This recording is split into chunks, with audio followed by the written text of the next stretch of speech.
রংপুরকে আসলে সাপোর্ট করার বিশেষ কারণ হচ্ছে সাকিবের জন্য।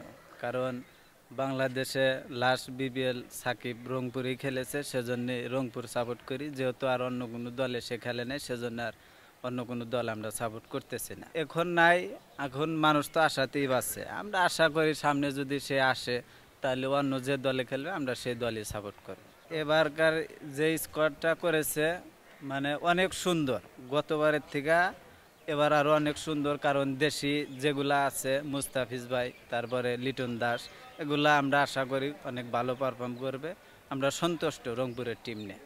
ক্যাপ্টেন হিসাবে আসলে আপনি যদি লক্ষ্য করেন তাহলে দেখতে পারবেন যে নুরুল হাসান সোহান বিগত 2 বছরে অনেক ভালো ক্যাপ্টেন্সি করছে। এখন অন্য একজন নতুনকে দেওয়া আসলে আমার মনে হয় এটা টিম ম্যানেজমেন্টরাও ইয়া করবে না। সেজন্য আমরা চাইবো যে নুরুল হাসান সোহানই থাক, সে বেটার আছে।